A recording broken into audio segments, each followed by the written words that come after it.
vamos a hablar del Agustín místico. Y habíamos llegado a ese texto, tarde te amé, hermosura tan antigua y tan nueva, tarde te amé. Fíjense que la mística en Agustín es una poética de la belleza. Para Agustín místico, la belleza es Dios y se trata de, por la poética de la belleza, de enamorarse de esa belleza. Entonces la vida mística es un enamorarse de Dios, es un copular con Dios, de modo que esa poética de la belleza divinamente leída es un enamoramiento erótico de Dios. Es un eros, pero un eros eróticamente asimilado a la unión con Dios. Y las expresiones que siguen son típicamente del enamorado. Rompiste mi sordera, fugaste mi ceguera, exhalaste tu perfume, respiré, suspiré por ti, gusté de ti, siento hambre y sed, me tocaste y abracéme en tu paz. Son expresiones típicamente de un enamorado, porque el único lenguaje que encuentra el místico para expresar la inefabilidad de Dios y la inefabilidad de la experiencia mística es el lenguaje de los enamorados. Entonces es importante eso. La mística como poética de la belleza y poética del enamoramiento en Agustín es erótico. Erótico tendiendo hacia Dios. Copular con la divinidad es el sentido de la vida del hombre, en términos de Agustín. Entonces la mística no es una cosa extraordinaria. La mística es una cosa ordinaria de todos los días. Enamorarse de la divinidad como belleza e inundarse de la divinidad como aquellos que enamorados de él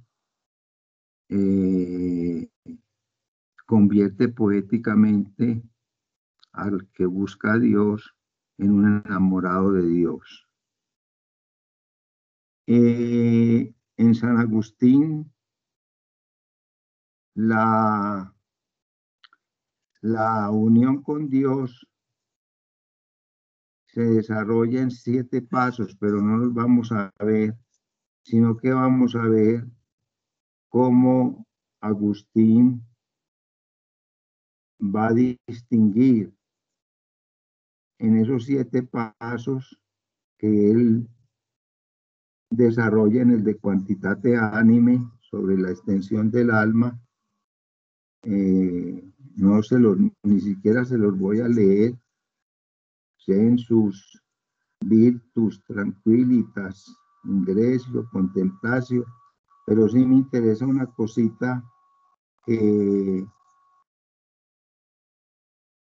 San Agustín plantea y que se vuelve paradigmática en el occidente místico, incluso en el oriente también místico, que es en que en realidad todos esos pasos para enamorarse de Dios se reducen en última instancia a 3 alternativas: la vía purificativa, la vía iluminativa y la vía unitiva con Dios.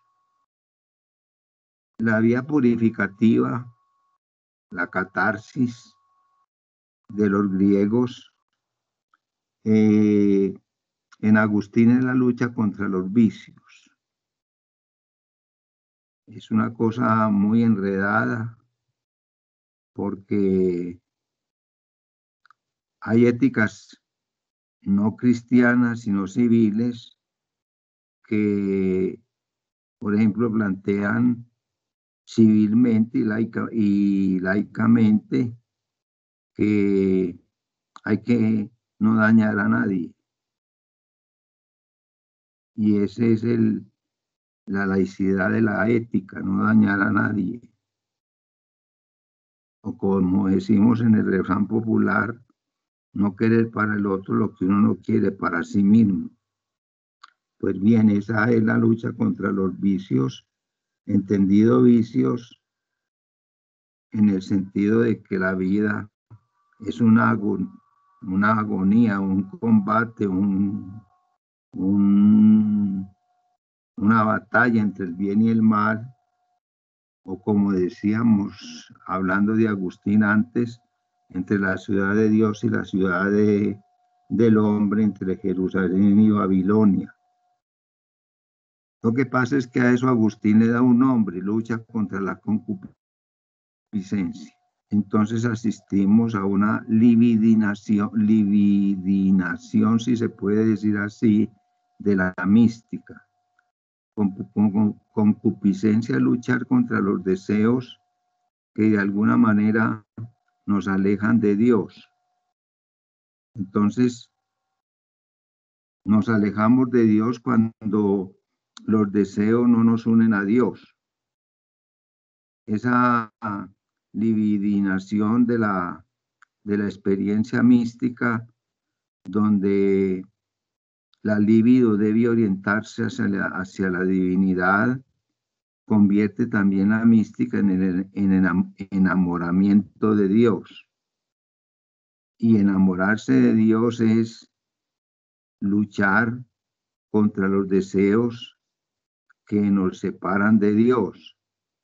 En otras palabras, Agustín emplea la expresión pasiones.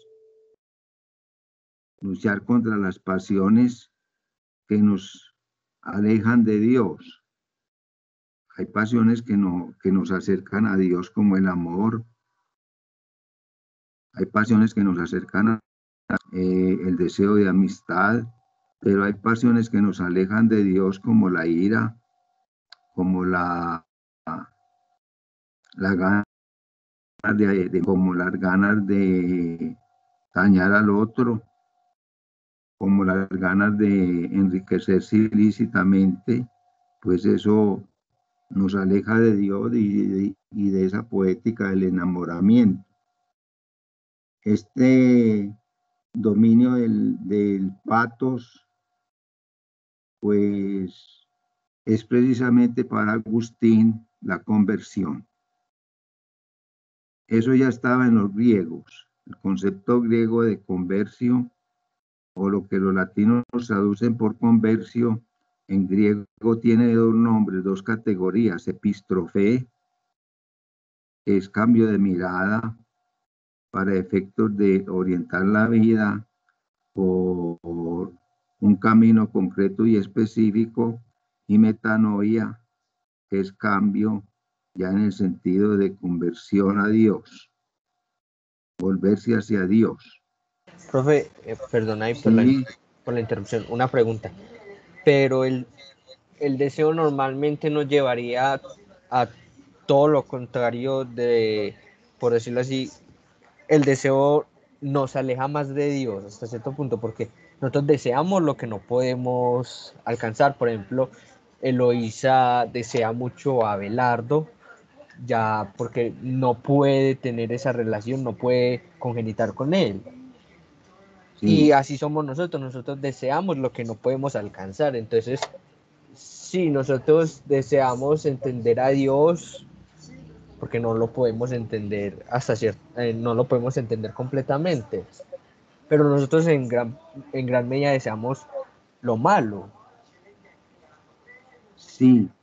En lenguaje agustiniano somos finitos, somos lábiles, estamos tocados por la debilidad y por la finitud y por la contingencia. Por eso, en la interpretación agustiniana, es la narración del mito de la caída. La caída introduce la finitud en el hombre. Y esa caída que introduce la finitud en el hombre nos hace lábiles y obviamente nos hace tender a los deseos, dijéramos, que nos alejan de Dios y no nos acercan a Dios.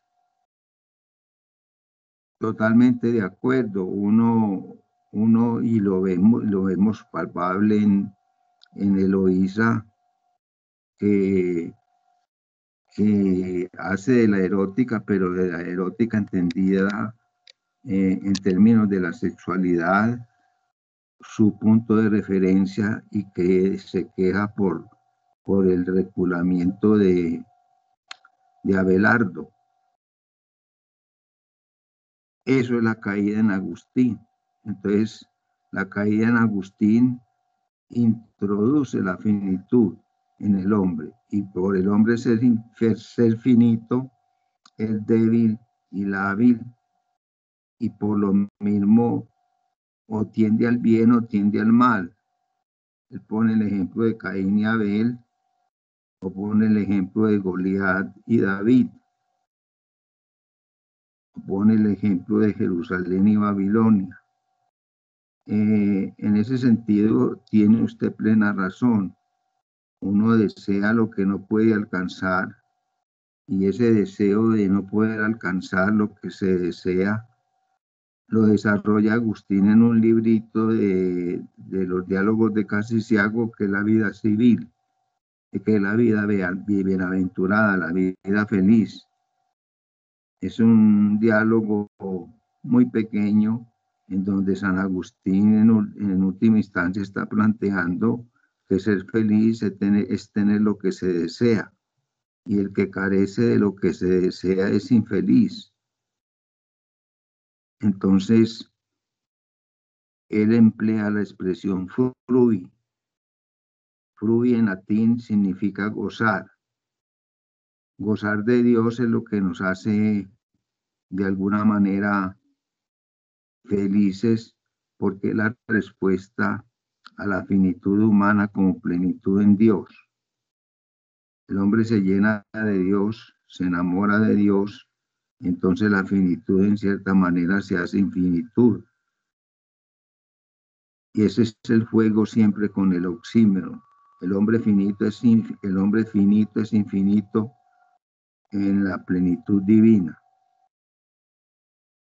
Es una alternativa obviamente cristiana, que Agustino pone como punto de referencia para todos los hombres, si no piensa cristianamente la posibilidad del desear en Dios. El deseo se colma plenamente en Dios, y de ahí el verbo frui, que Agustín usa constantemente en sus obras. Entonces les recomiendo ese pequeño diálogo, La vida bienaventurada, donde trata el problema del deseo, el deseo que se colma, a pesar de ser finitos, en la infinitud divina, gozando de Dios. Y ese gozar de Dios nos lleva a practicar la virtud. Es como una forma de vida, para emplear el lenguaje de Pierre Hadot, la filosofía como modo de vida, en la cual yo de alguna manera me enfrento al problema de los deseos, me enfrento al problema de aquello de lo que carezco, se desea lo que no se tiene, y cómo ese deseo se colma plenamente cuando, enamorados de Dios, practicamos la virtud y evitamos el vicio. Y eso es lo que Agustín llama la vida purificativa o la vida purgativa. Purificar el deseo haciéndolo fruición divina. Y esa fruición divina colma. Nos hiciste para ti, e inquieto está nuestro corazón hasta que repose en ti. Así comienzan las confesiones. Nos hiciste para ti, inquieto está nuestro corazón hasta que repose en ti. Esa es la fruición. La finitud hecha infinitud un oxímoron, una contradicción. ¿Cómo lo finito puede ser infinito? Agustín responde desde Dios, gozando de Dios. Entonces es una poética del gozo. Así como hablábamos de la experiencia, tarde te amé, hermosura tan antigua y tan nueva, tarde te amé, como poética de enamoramiento de la belleza, aquí tenemos una poética de la fruición divina, por la cual poética, enamoramiento, gozamos de Dios, y en ese sentido el gozo de Dios nos lleva a practicar la virtud, es decir, a no dañar a nadie. De modo que sí, de acuerdo, uno desea aquello de lo que carece. Eso está ya en el banquete, en el Fedro y en el Fedón de Platón. Uno desea aquello de lo que carece, entonces uno busca lo que carece porque al carecer de ello lo desea. Y Platón resuelve el lío del deseo en los en sí. Hay que apuntarle a la bondad en sí, a la belleza en sí, a la verdad en sí, para efectos de colmarnos como plenamente hombres en términos de los en sí, que llena el deseo completamente, porque carecemos de esos en sí. Entonces, apuntarle a los en sí se convierte, cristianamente hablando, en apuntarle al que es el en sí por excelencia, que es Dios. Pero entonces sería vivir en Dios, en el deseo de Dios.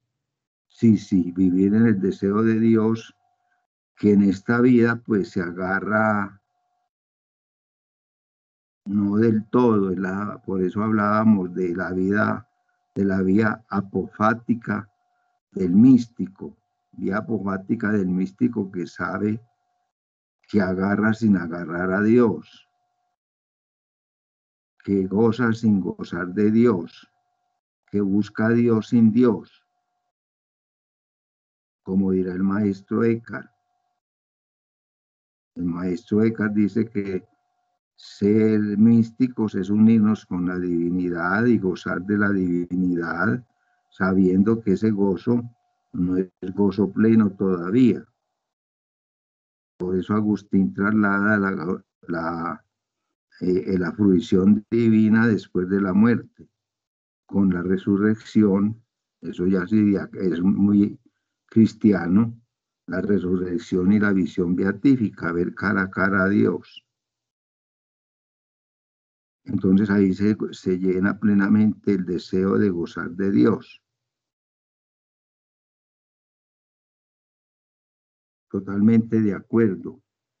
Entonces les recomiendo de San Agustín la vida bienaventurada y el problema del deseo y el problema de la fruición en este mundo relativo de Dios.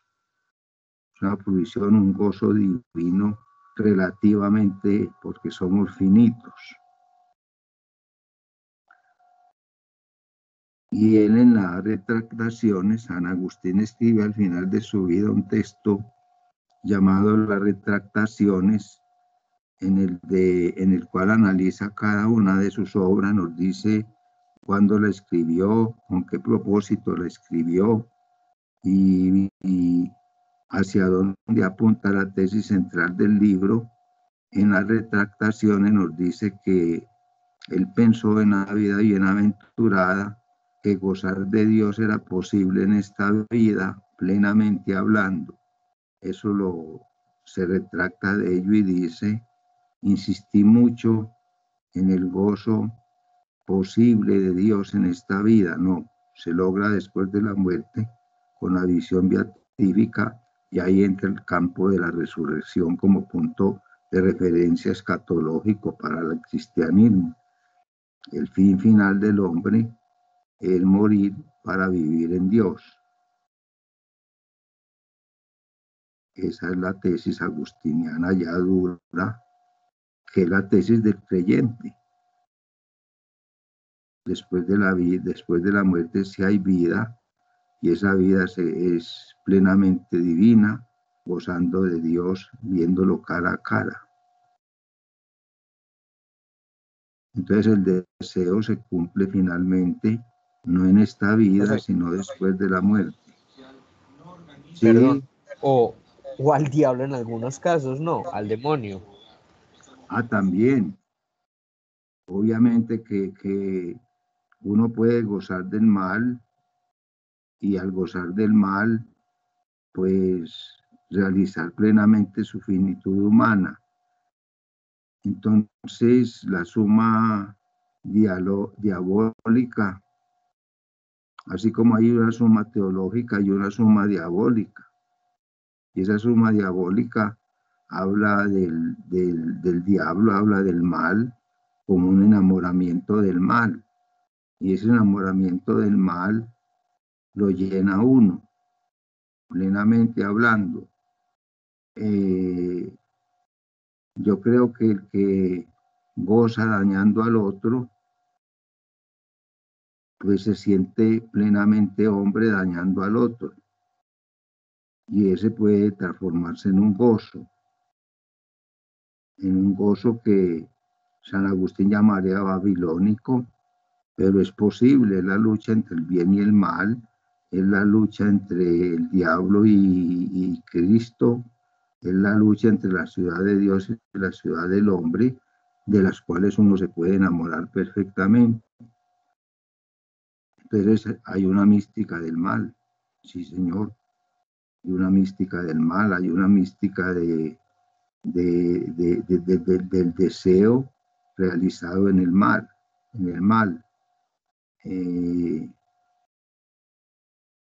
un sicario goza matando. Entonces ya entra el problema de la violencia como punto de referencia del cumplimiento del deseo. Un narcotraficante goza metiendo coca en Estados Unidos o en Europa o en algún otro país. Y ese gozo del mal, ese gozo de la violencia, ese gozo de la alternativa del mal, está presente como posibilidad humana. Pero está incompleta. Pero es que Está incompleta, porque depende de alguien que haga el bien. Depende así uno el puede, bien no depende del mal, pero el mal depende del bien. si uno entiende el mal, es desde el bien, pero uno entiende también el bien desde el mal. Es una contrariedad que mueve la historia. Eso ya lo sabía Heráclito, pues el polemos, que viene polémica, la contrariedad, la contradicción, mueve la historia. No hay salud sin enfermedad, no hay abajo sin arriba, no hay derecha sin izquierda, no hay alto sin bajo. Y esa contrariedad se resuelve en la potencia de contrarios, concordia en la discordia. Entonces, de alguna manera, aunque nos enamoremos de Dios, seguimos siendo diabólicamente perversos.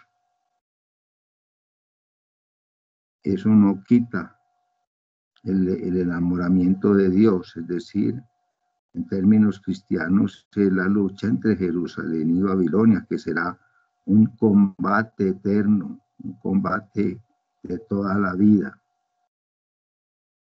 Entonces, la conversión es eso. La conversión es, en esa lucha entre el bien y el mal, tratar de apagar el mal, tratar de apagar a Babilonia, pero Babilonia se enciende, y se enciende muchas veces.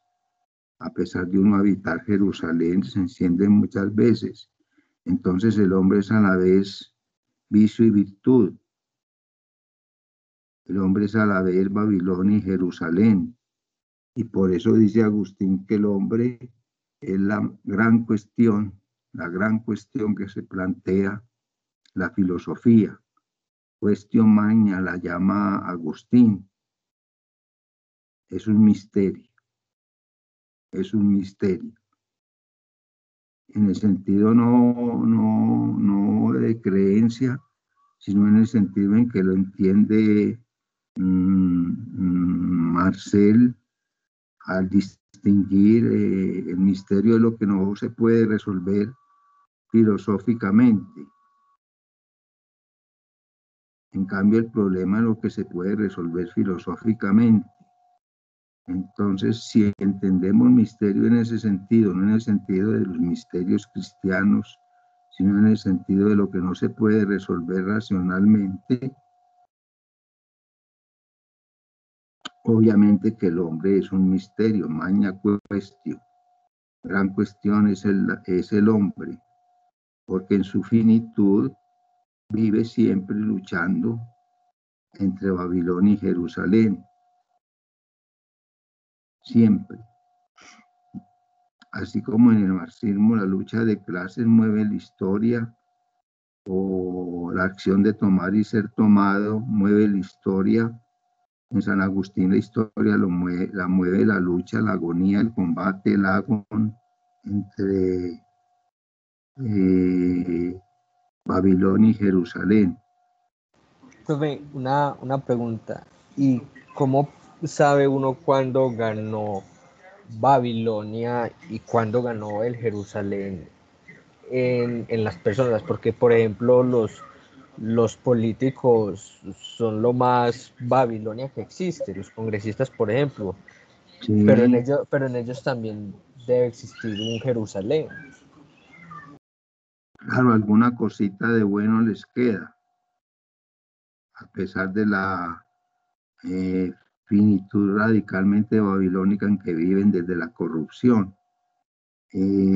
Alguna cosita les queda de bueno, porque en medio de la finitud también aspira a no dañar a nadie, pero también aspira a dañar al otro. Y ese combate se da toda la vida. Dice Agustín, la vida es una agonía, y tiene un texto que se llama La agonía, el agón cristiano, el combate cristiano. Lo llama San Agustín en una de sus obras. El agón, es decir, el combate, la batalla entre el bien y el mal, entre Jerusalén y Babilonia. Y todos estamos ahí enredados en esa pelea. Todos estamos enredados en esa pelea, porque somos finitos.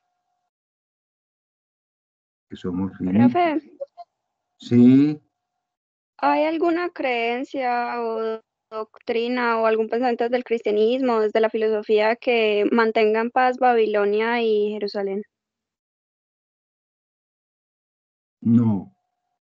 Que yo conozca, no, porque en el budismo la lucha entre el karma y el nirvana.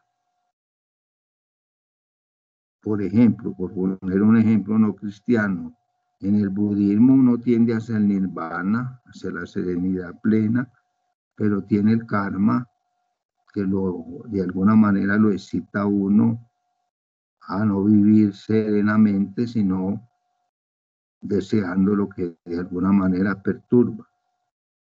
Entonces, en el budismo siempre existe también la agonía entre el bien y el mal, entre el nirvana y el karma. Y en otras religiones como el islamismo se da lo mismo. La vida es una agonía entre unirse a Alá o no unirse a Alá. Y en el judaísmo es Yahvé como punto de referencia de la historia, y enamorarse de Yahvé es lo que dota de sentido la existencia.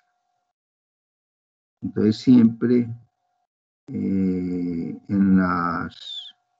otras instancias religiosas o en otras instancias filosóficas siempre se habla de la finitud humana como aquello que de ninguna manera se puede resolver en términos de alcanzar la plenitud, en términos de serenidad. Por ejemplo, el estoicismo.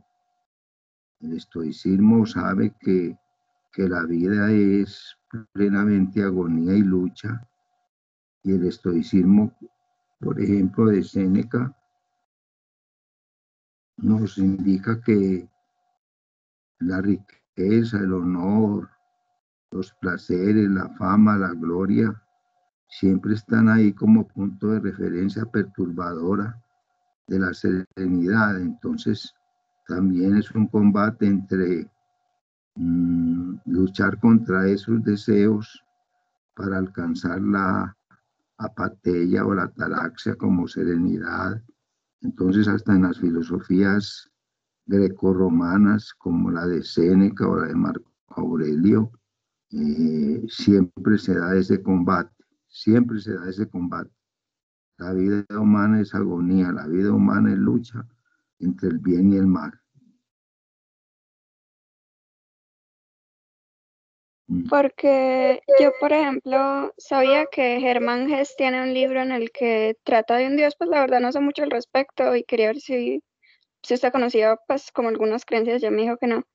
Pero él trabaja como un dios, me parece que se llama Auraxas, y dice que el humano transita sin adarga por un mundo que impone un solo credo, pero al fin la verdad queda aclarada cuando enhebra lo malo con lo bueno. Y así trata todo el libro pues de Germán Hesse como de enhebrar lo malo con lo bueno y como esos dos polos que son siempre necesarios en el hombre. Sí, sí. Ese ejemplo está muy bien traído. Es una perspectiva desde un laico que de alguna manera también mete el combate entre el bien y el mal como dos polos a los que no se puede renunciar. Sin el bien y sin el mal no seríamos humanamente humanos. Alguna cosita nos queda de mal y alguna cosita nos queda de bien, y eso pues siempre lo nota uno en el camino de la vida.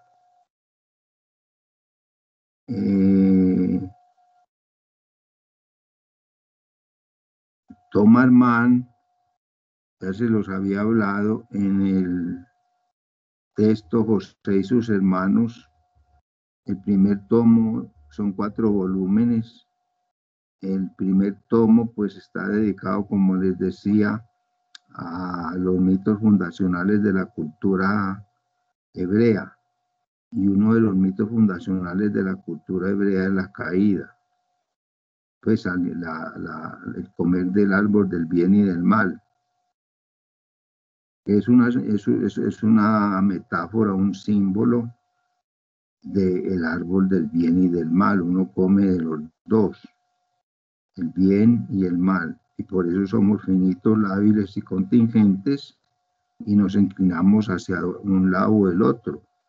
Y no hay un equilibrio de balanza entre el bien y el mal, sino que unas veces hacemos el mal y otras veces hacemos el bien, en una lucha continua, vital y conceptual, en donde, por ejemplo, el deseo de comer, dirán los epicúreos, es un deseo natural y necesario, pero comer suntuosamente es un deseo natural, pero no necesario. Y hay deseos que ni son naturales ni son necesarios, que nos levanten una estatua en la avenida de la playa para efectos de la fama. Eso ni es natural ni es necesario.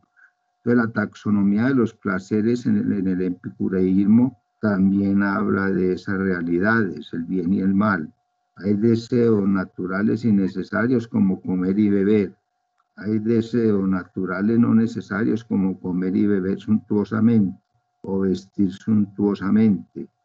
Y hay deseos que no son ni naturales ni necesarios como que me levanten una estatua para efectos de la fama en términos de gloria, poder, significación para el hombre. Entonces eso existe también en el epicureísmo, la lucha entre los deseos naturales y necesarios, los deseos naturales no necesarios y los deseos ni naturales ni necesarios. Entonces cuando uno Profe, oye una pregunta, entonces no sería esta la razón por la que Israel cayó, tomando en cuenta esto, por su deseo de de las estatuas, de autoproclamarse como, bueno, aunque aún no digo que se autoproclamen, pero el pueblo israelí, el pueblo judío dice que es el pueblo elegido, pero antes existía mucho como esta corriente, digámoslo así, desde como lo que estamos viendo ahora, como esta perspectiva muy babilónica, muy de un deseo más que natural, un deseo por el autoconcepto y la autoimagen. No sé si me explico. Sí, eso es cierto. Uno siempre se considera elegido de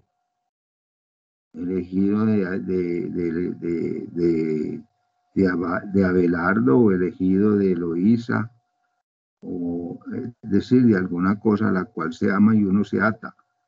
Y esa autoestima, esa autosatisfacción, Israel la llama tierra prometida, que según la interpretación mística, no es tierra en el sentido de tierra física, sino en el sentido de caminar peregrinando hacia la Jerusalén celestial. Eso está también en Israel. La tierra prometida no es tanto la tierra de Canaán, a la cual entran ellos, derrotando a todos los pueblos a espada y puñal, no queda nadie vivo para entrar en esa tierra que ellos llaman prometida. Pero la interpretación mística de esa tierra prometida no es tanto en el sentido de un terreno, cuanto en el sentido de peregrinar hacia la Jerusalén celestial, que existe también en el judaísmo. En el judaísmo existe también ese concepto de agonía entre el bien y el mal, agonía entre Jerusalén y Babilonia, agonía entre la tierra como patrimonio terrenal y la tierra como patrimonio celestial. Y eso es lo que ha llevado al problema del judaísmo y de la constitución del Estado de Israel con base en la tierra prometida como punto de referencia de la historia de Israel. Eso es de nosotros. Y a nosotros nos expulsaron de allá cuando la guerra contra los romanos en el año 70, pues nos destruyeron absolutamente nuestra cultura y se produjo la diáspora, es decir, la dispersión del pueblo judío por toda parte, pero el pueblo judío siempre conservó en la religión su identidad, el amor a Yahvé. Eso fue común a todo el judaísmo, esté donde esté el judío, esté en Alemania, esté en Asia, esté en África, esté en América, siempre es amar a Yahvé lo que fundamenta la existencia del judaísmo. Entonces, la tierra prometida, más que volver a Israel en términos de tierra, es volver a Israel como pueblo de Dios. Y ahí está la autoestima del pueblo judío. Pero también existe en el pueblo judío el combate entre Babilonia y Jerusalén, el combate entre el bien y el mal, entre amar a Yahvé y no amar a Yahvé, como dice pues los profetas. Al lado de la ley de Moisés están los profetas que dicen: o nos hemos alejado o nos hemos apartado de Yahvé, acercaos a Yahvé, es el llamado de los profetas. Isaías, en ese sentido, además de escribir en un hebreo bellísimo, es una verdadera poética de la palabra, nos habla de eso, el alejamiento de Yahvé o el acercamiento a Yahvé, lo que dota de sentido la peregrinación en este mundo. Entonces, ya interpretan la tierra prometida no como algo físico, algo terrenal, sino como peregrinar hacia la Jerusalén celestial. Idea que tomaron los cristianos también. La vida es una agonía peregrinando hacia la Jerusalén celestial, luchando entre el bien y el mal. Esa es una idea también cristiana, judaica e islámica. Sí. Las tres religiones monoteístas coinciden de alguna manera en acercarnos a la divinidad o alejarnos de la divinidad, es lo que rige la vida humana. Y uno puede optar por las dos. Ahí está la libertad. El concepto de libertad es fundamental en las tres religiones monoteístas. Por la libertad, yo me inclino hacia Babilonia o yo me inclino hacia Jerusalén. Entonces, ser libres es inclinarse hacia esta alternativa o hacia aquella alternativa, sabiendo que de alguna manera no resolvemos la agonía totalmente. Siempre habrá una chispita de bien en el mal y una chispita de mal en el bien. Esa chintila, esa chispa humana se debe a su finitud y contingencia. Y es la interpretación del mito de la caída original. Ya no somos finitos, polvo eres y en polvo te has de convertir. Ya tenemos que trabajar la tierra duramente para que nos produzca sus alimentos. Parirás con dolor, entonces aparece el problema límite del dolor, de la enfermedad, la pérdida de un ser querido y todo lo que después narra pues hasta Babel, que es la confusión total entre todos los pueblos, o sea, la guerra entre todos los pueblos. Entonces, la torre de Babel no es una torre de Babel en términos físicos, cuanto una torre de Babel en términos metafóricos, anagógicos. Es la lucha de todos los pueblos contra todos los pueblos. Y eso lo hemos visto a través de la historia. Las culturas dominantes dominan a la cultura subalterna, la aplastan y le imponen su modo de ser. Y esas son las invasiones americanas, las invasiones africanas, las invasiones asiáticas, y convierten a los territorios de Asia o de África o de América en propiedad privada suya por voluntad divina. Profe, entonces aquí se podría hablar de la lucha de clases marxistas. Pero en el marxismo la lucha de clases se entiende como aquello que tiene los medios de producción o no los tiene. Entonces una clase tiene los medios de producción y la hacen rentable los que no la tienen. Y en ese sentido clase apunta más a un sentido económico que a un sentido escatológico. Escatológico en el sentido de la Jerusalén celestial o la Jerusalén o la Babilonia. La lucha de clases es entre los que poseen los bienes de producción y los que sin poseerlo lo hacen rentable para los que lo poseen. Ese es el capitalismo. El capitalismo hace del trabajo humano la manera de enriquecer los que tienen los bienes de producción gracias a la plusvalía, el valor agregado. Eso sí no está en Agustín, pero siempre la contrariedad mueve todo. Esa frase de Heráclito, el pólemos es el padre de todas las cosas, hay que hacerla resonar, y como dice Nietzsche, mientras exista Heráclito, la humanidad tendrá que leer a Heráclito. Lo dice en la filosofía en la época trágica de los griegos.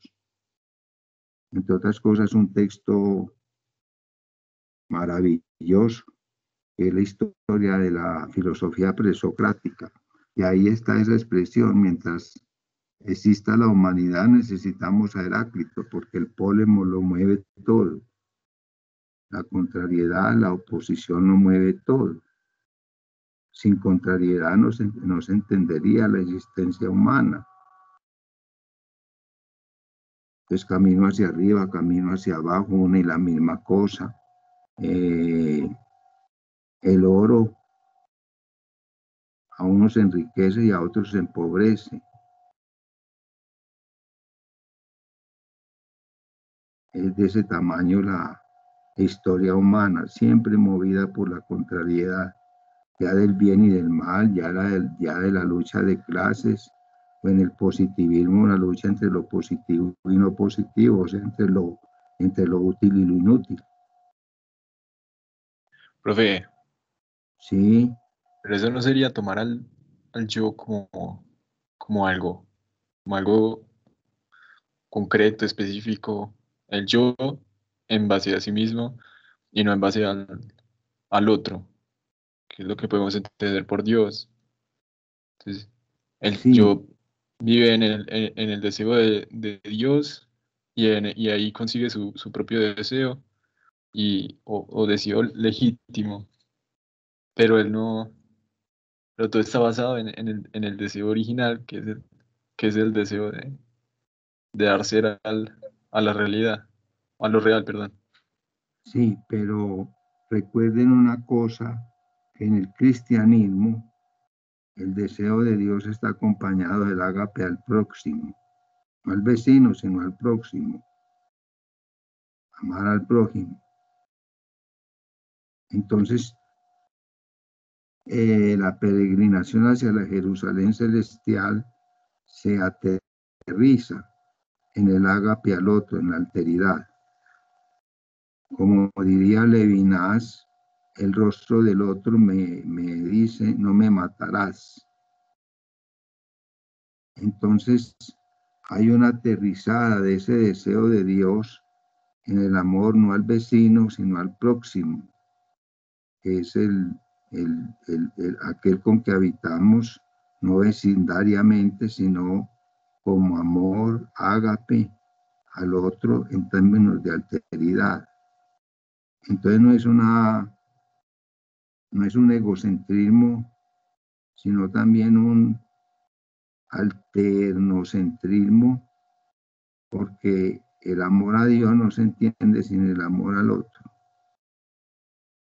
Es la manera de aterrizar el amor divino en el amor al otro. Y eso está muy claro en San Agustín. Cuando uno se une con Dios, ve en el otro una huella de Dios. Y esa es su dignidad. Esa es su dignidad, ser huella de Dios, lenguaje cristiano, o en otro lenguaje, el otro me dice: no me matarás, no me dañes. Pero claro que lo podemos dañar, en la finitud humana. Entonces la oposición, la contrariedad mueve todo. Esa frase de Heráclito hay que tenerla en el frontispicio de nuestras facultades de filosofía o de economía o de toda facultad. La contrariedad lo mueve todo. Lo positivo y lo negativo mueven la luz eléctrica, mueven las pilas eléctricas. No se entiende la acción sin la reacción. Es una de las leyes del movimiento en Newton. En la física corpuscular, aunque yo no sé mucho de eso, el átomo siempre se entiende como un conjunto de negativos y positivos. También funciona la contrariedad en la física corpuscular. Por ejemplo, si la luz es ondas o si la luz son partículas. Ese es un problema que tratan los físicos descendientes de la física de Einstein, la teoría de la relatividad, si la luz es onda o partícula. La contrariedad, onda, partícula, es a la vez las dos cosas, o es una sola cosa, lo mueve todo. Entonces, esa frase de Nietzsche debe estar en el frontispicio de todas las facultades, o de todas las ciudades, o de todas las casas. La contrariedad lo mueve todo. El polemos es el padre de todas las cosas. Lo que pasa es que traducen polemos por guerra. Entonces, claro, uno le da el sentido de guerra, el sentido de guerra en el sentido de usar armas para matar al otro y vencer. No, hay que traducirla por contrariedad o oposición. La contrariedad lo mueve todo. Sin contrarios no existiría el hombre.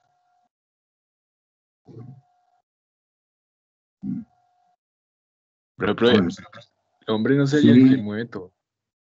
¿quién? El hombre, porque el hombre, pues, es que no sé, los contrarios no pueden mover nada. Ellos son contrarios, pues ellos son. El que Pero lo el mueve hombre es mueve, el que lo piensa, el hombre, el trabajo. sí, pero el hombre mueve todo en el sentido de la contrariedad. Se inclina hacia un lado o hacia el otro. Entonces el hombre lo mueve todo es por la contrariedad.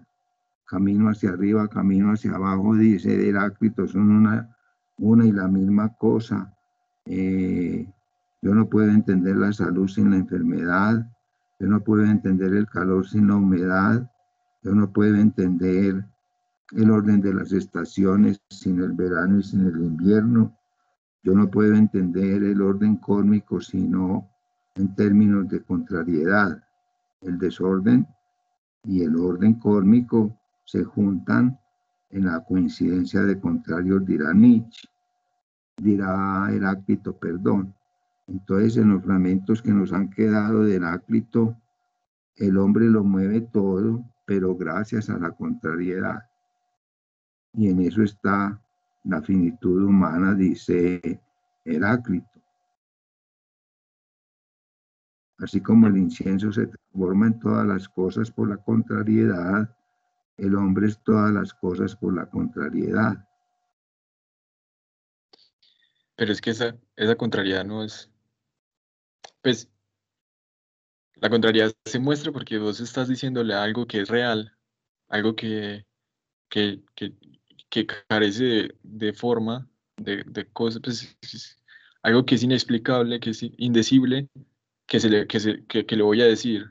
Entonces ahí hay un contrario porque yo estoy obligándola a hacer algo de lo que ella carece.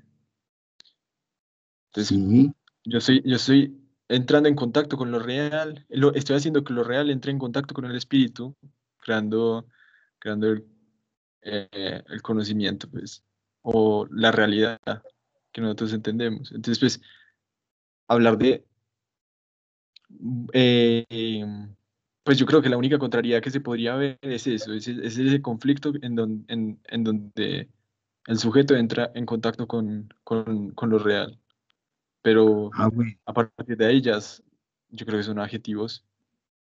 sí, pero hacer cosas con el lenguaje, hacer cosas con el lenguaje. Es uno de los textos de Austin fundamentales en la contemporaneidad. De ahí surgen los actos locutorios y hiperlocutorios, dirá Austin, haciendo cosas con el lenguaje. Entonces es la tríada griega de palabra, concepto, cosa, de que hablábamos en Abelardo también. La tríada palabra, concepto, cosa. Por la palabra, a través del concepto remitimos a la cosa. Entonces la cosa es creada por el nombre, a través del concepto. Y eso es contrariedad. Eso es contrariedad. La relación entre el nombre y la cosa está mediada por el concepto, porque el nombre y la cosa son contrarios.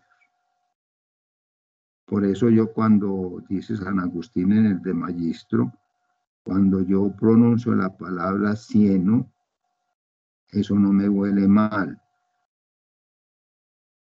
a pesar de que conceptualmente sé que cieno huele mal, es olor maluco, pero yo no la expulso cuando pronuncio la palabra cieno por mi boca, como yo no expulso el león como fiera feroz cuando digo león, sino el concepto que remita a esa fiera feroz. Entonces, siempre hay como contrariedades en todo. Entonces, lo que tú dices, hacer la realidad, conocer la realidad, es lo que hace el lenguaje humano.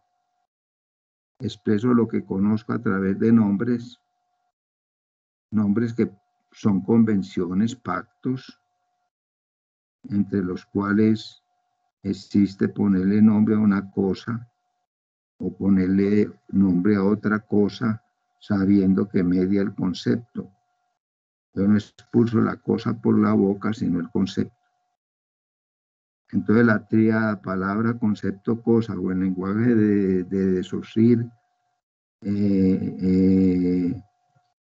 significante, significado, referente, lo mueve todo, mueve el conocimiento humano, mueve el lenguaje humano, mueve la educación. Cuando yo pronuncio la palabra bolivariana, no sale la bolivariana como edificio por mi boca, sino que sale el concepto bolivariano. Y por el concepto unimos la palabra con la cosa. Entonces unimos dos contrarios, el nombre con la cosa gracias al concepto. Unimos el significante y el significado con el referente por la relación triádica entre referente, significado, concepto, significante o palabra.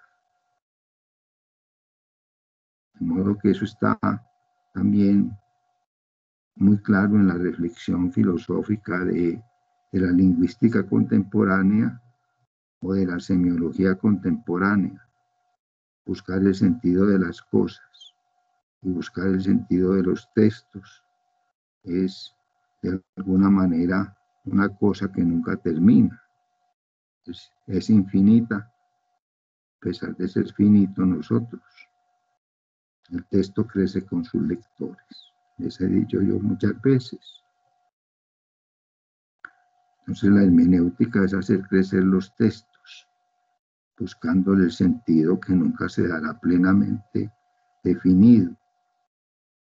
Y esos son los tiranos lingüísticos, los tiranos semánticos y los tiranos de la palabra, que le dan a un texto un solo sentido.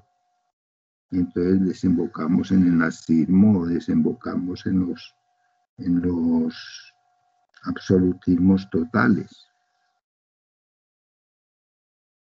El Estado soy yo, y entonces absolutismo radical.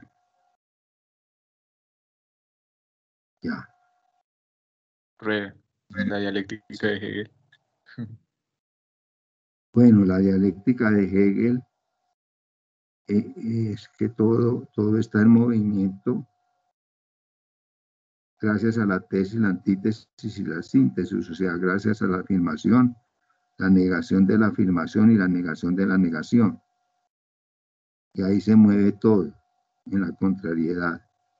Entonces, la dialéctica hegeliana de tesis, antítesis y síntesis, o sea, tesis afirmar, antítesis negar la afirmación y síntesis negar lo negado.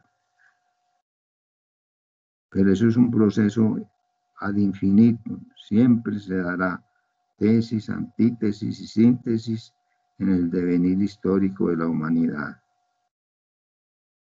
Rey, y eso se podría tomar como la única ética real del hombre, llevar a Bueno, la, llevar a la doble sí, antítesis.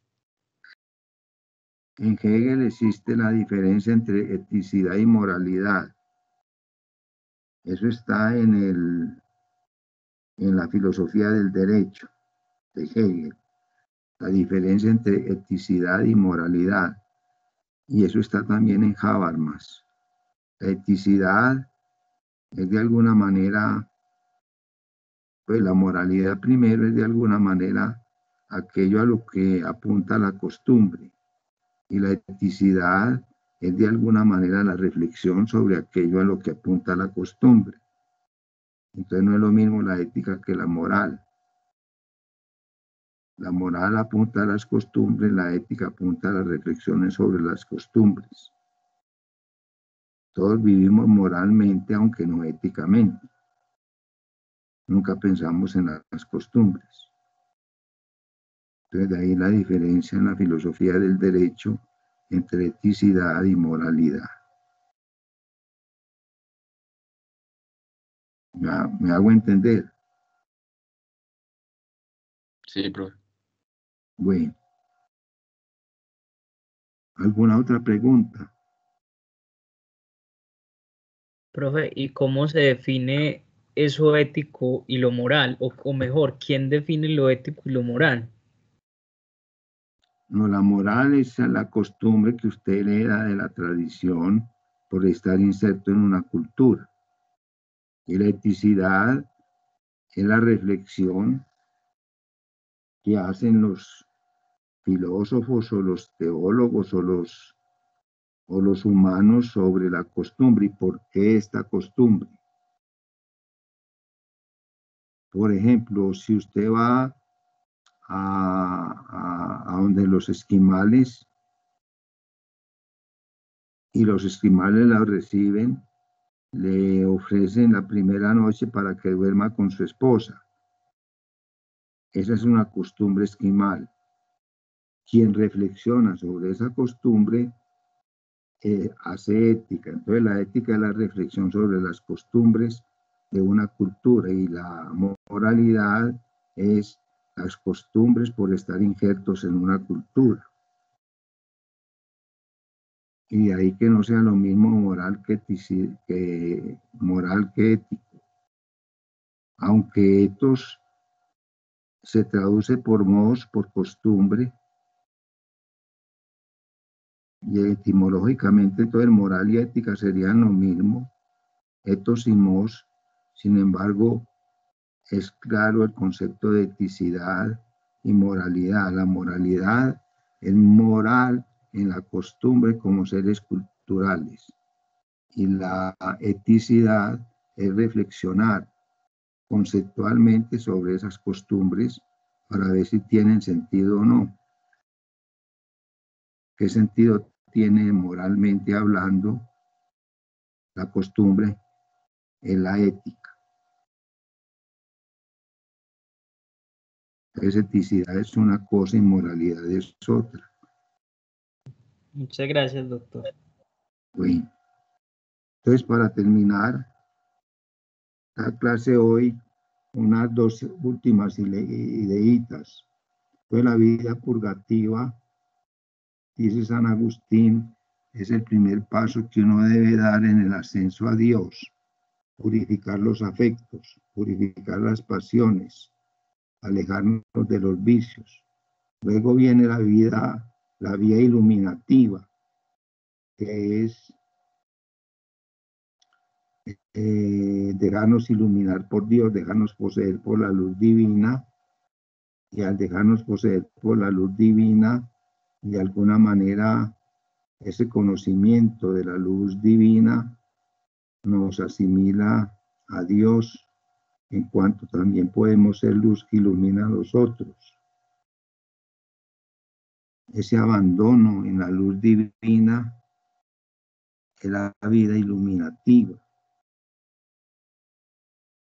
Y esa vida iluminativa, conocer a Dios y dejarnos iluminar por Dios, termina en el logos palabra, en el sentido de la expresión de Juan en el Evangelio, al principio de su Evangelio. En el principio era la palabra, y la palabra era Dios.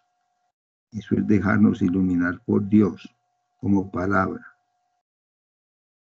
como logos. Y esa palabra es la persona de Jesús interpretado como el Cristo, o sea, como el Salvador. Por ahí va la vida iluminativa. Y finalmente la vida unitiva, que ya en donde uno ya está cerca de Dios, pero siempre en la tiniebla divina, no sabemos lo que es Dios. Dios nos posee, y al poseernos nos hace uno en la unidad diversa de la tiniebla luminosa. Esas tres alternativas, la vida purgativa como lucha contra los vicios, la vida iluminativa como dejarnos iluminar por la luz divina desde quien es la palabra, Jesús el Cristo, y la vida unitiva, ya eso es propio de toda la mística cristiana occidental y oriental. En eso no cambian los místicos medievales, orientales y occidentales, siempre hablan de una vida purgativa, de una vida iluminativa y de una vida unitiva con la divinidad como tiniebla luminosa. Es como la subida de Moisés al Sinaí. Primero Moisés se aleja de la multitud, o sea, se aleja de la perturbación. Luego Moisés asciende al monte en medio de truenos, rayos y luces iluminativas. La vía iluminativa, la luz de Dios. Y luego Moisés penetra en la nube donde se une con Dios, la tiniebla luminosa, la nube del no saber. No sabemos lo que es Dios a pesar de que estamos unidos con Él. Apofática, catafática. Lo catafático es lo que podemos decir de Dios, que siempre lo hacemos por analogía. Hay cosas buenas, Dios es la bondad en sí. El problema que suscita esta tesis es, si hay cosas malas, entonces existe el mal en sí. Si hay mugre, existe el mugre en sí. Si hay peo, existe la peidad en sí. Ese es el lío que tiene todas estas doctrinas platónico-cristianas. Porque si hay bien y el bien supone la bondad en sí, entonces si hay mal, debe haber un mal en sí. Son las tesis maniqueas. Para el maniqueísmo, fundado por Manes, personaje histórico del siglo III después de la era cristiana, hay dos principios absolutos, el bien y el mal, que se concretan en el hombre, en el cuerpo y en el alma. Y ese combate entre el bien y el mal, entre el cuerpo y el alma, nos lleva a purificarnos del cuerpo en forma absoluta. Profe, Eso, sí, perdón por la interrupción, pero entonces existe un mal, pero ¿cuál es la diferencia entre ese mal y la perversidad? No, una de las manifestaciones del mal es lo perverso. O sea, el mal se manifiesta de múltiples maneras: la perversión, el dañar al otro, el robar, el mentir. Eso son distintas manifestaciones del mal. Pero ojo, Ockham y Escoto, pero sobre todo Ockham, dice que a Dios perfectamente, desde su omnipotencia absoluta, no ordenada, que es la tesis tomista. ¿Cuál es la potencia ordenada de Dios? La potencia ordenada de Dios es que Dios ordena el universo según la esencia de cada cosa. O sea, Dios está atado a la esencia de las cosas. En cambio, la omnipotencia absoluta es que Dios puede hacer todo lo que quiera. Entonces, Dios perfectamente hubiera podido decir del decálogo: odien a Dios, odien al otro, roben, mientan, copulen con el que quiera, digan mentiras. Eso lo podía hacer Dios. Eso no implica contradicción. Entonces el decálogo es una cosa que Dios dijo de una manera, pero también podría haberla dicho de otra manera. O sea, Dios puede hacer que el decálogo sea contrario a lo que dice el actual decálogo. Odia a Dios, odia al otro, odia al padre, odia a la madre. Eso lo puede hacer Dios, porque su omnipotencia no es ordenada, sino absoluta y omnipotente. Y es la omnipotencia absoluta de Dios en el medioevo, en contra de la potencia ordenada de Dios, que es la tesis tomista. La potencia ordenada de Dios es que Dios ordena todo según la esencia de las cosas. Entonces la esencia de las cosas hace que Dios esté atado a lo que la cosa es para hacer de la cosa lo que es ella. En cambio, la omnipotencia absoluta es que Dios puede hacer lo que le dé la gana, siempre y cuando no implique contradicción. Entonces Dios puede hacer perfectamente que el hombre ande al revés. En vez de andar para adelante, puede perfectamente andar para atrás y tener los ojos en el culo. Eso no es problema para Dios, porque no implica contradicción. Entonces, frente al mal, existe el mal absoluto. Esa es la tesis de Manes. Existe el mal absoluto, y ese mal absoluto en el hombre es el cuerpo. Entonces la lucha contra el cuerpo es la tarea del hombre para alcanzar el bien, que también existe en forma absoluta. Agustín fue maniqueo 9 años de su vida. Entonces algo del maniqueísmo le quedó a Agustín, el problema del cuerpo y la sexualidad. Fueron un problema para Agustín. En este orden de ideas hay dos tesis frente al mal. El mal es la carencia de bien. Entonces, por lo tanto, es una nada relativa. No existe sin el bien. No existe la cojera en sí misma, sino la vaca que es coja, porque carece de la posibilidad de andar. O están las tesis maniqueas de un principio absoluto del bien y un principio absoluto del mal, que explican el mal en el mundo y el bien en el mundo. Entonces no hay responsabilidad humana. Todo se debe a un principio absoluto del bien y todo se debe a un principio absoluto del mal. Por eso el hombre no es responsable. El hombre está agitado por el cuerpo y está agitado por el alma. Y aunque la tarea del hombre sea destrozar el cuerpo para que habite el alma, sin embargo no logra destrozar porque existe el principio absoluto del mal. En el encratismo, que ya es filosofía y teología cristiana, hay que evitar las relaciones sexuales incluso para procrear. Ese es el encratismo. El evitar absolutamente todo contacto sexual, incluso para procrear. O sea, que se acabe la especie humana, porque no hay procreación que se logra solo por la relación coital. Eso está prohibido en el encratismo. Eso es maniqueísmo. De modo que el maniqueísmo siempre ha rondado la historia del occidente cristiano.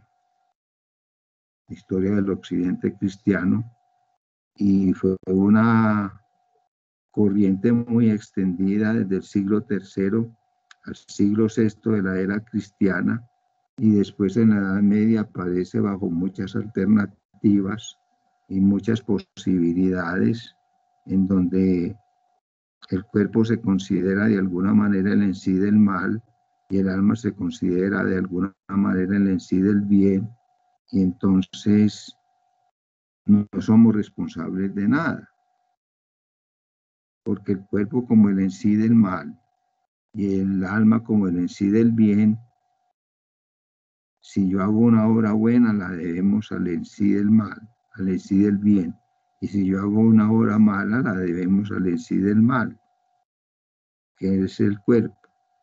Entonces soy movido por el cuerpo, soy movido por el alma, y vivo en esa lucha permanente entre el bien y el mal, pero como dos absolutos. Entonces el mal ya no es carencia del bien debido, no. Para el maniqueísmo existe la cojera en sí, no la carencia de la cojera, sino la cojera en sí existe realmente, porque hay un principio absoluto del mal, el mal en sí. Bien, no sé si hay alguna otra pregunta, y si no, terminamos la clase hoy y con eso terminamos esta primera parte del semestre con Agustín el Místico, vía iluminativa, vía purgativa, vía iluminativa, vía unitiva, que son las tres, dijéramos, los tres componentes de todo proceso místico, o también no místico, pues, porque yo me tengo que, en el estoico, purificar los afectos, en el estoico dejarnos poseer por la noxis o conocimiento, y en el estoico unirnos a aquello que deseamos. Esos son tesis de Séneca, por ejemplo. Entonces esto no es de la mística cristiana, sino que es de la filosofía también estoica, o de la filosofía epicúrea, con la taxonomía de los placeres en placeres necesarios y naturales, placeres naturales no necesarios, placeres ni naturales ni necesarios. Okay. Eso está, es que la contrariedad, como les decía, lo rige todo. Sin contrario no hay absolutamente vida humana. Sin contrario no hay vida mineral, no hay vida vegetal, no hay vida animal, etcétera, etcétera. Bueno, muchas gracias a los creyentes. Les deseo, como les dije la vez pasada, una Pascua muy feliz.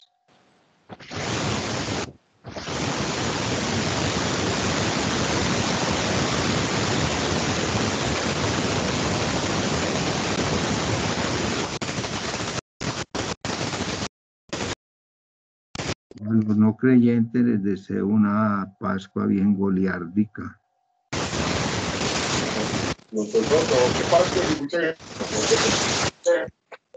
No le oigo.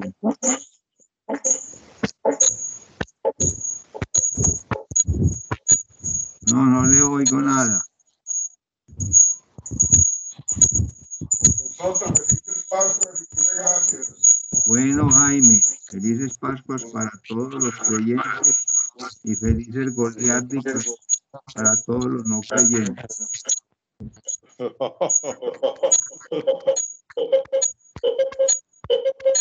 Muy bien. Bueno, hasta luego. Muchas gracias. Gracias. Hasta luego. Muchas gracias. Hasta luego. Luego.